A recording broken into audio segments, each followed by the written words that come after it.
And this habit that we want you to adopt is think to yourself, say to yourself, or as we say in the directions here, repeat, this is not an emergency. Now, that only works, of course, in cases where there's not a real emergency. So say something else when it is. But for everything else, where we might be, really coming up, say, listen, this isn't an emergency. And I had to put this in because for real, my mom spent her entire career as a 911 dispatcher. No way. That is the absolute truth. She did 30 years as a dispatcher. Wow. And when we were kids, this is also true, we would call her at work, sometimes even on 911 in the 70s. I'm not even making that up. Later, we would call the non-emergency line when things got more sophisticated, and we knew not to do that.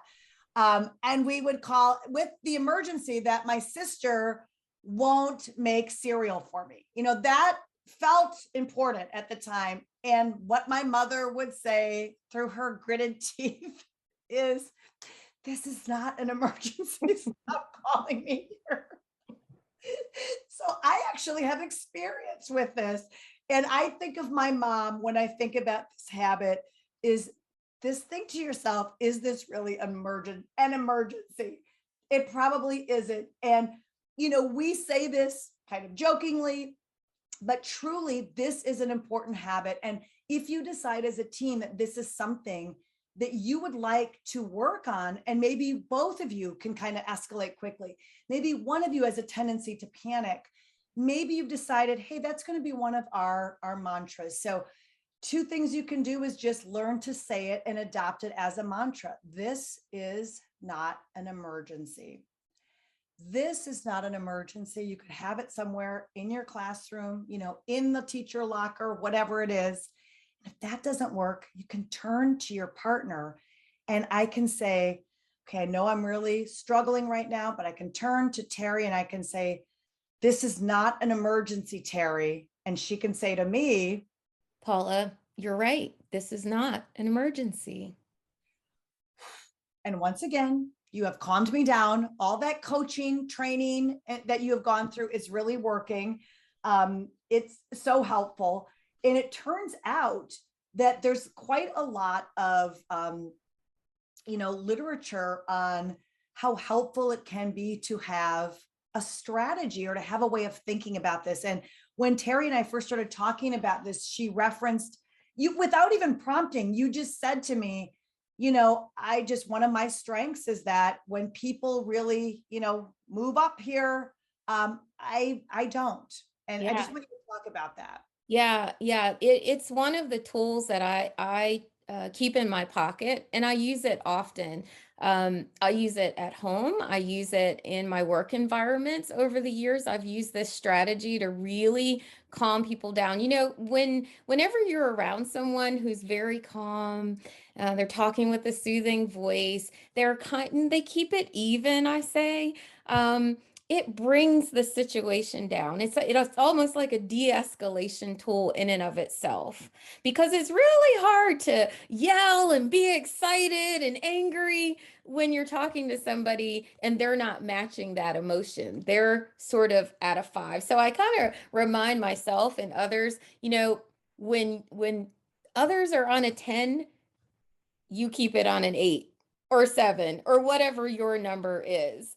But that's one tool I use often. And if that's harder to remember, you could use this as a visual. There's tons of research around the use of visuals for kids. And guess what? They work for adults. So think about this thermometer. When people are approaching or reaching, or my gosh, exceeding their boiling point, think about how you can moderate that temperature, how you can keep that temperature lower so that everybody's calmer.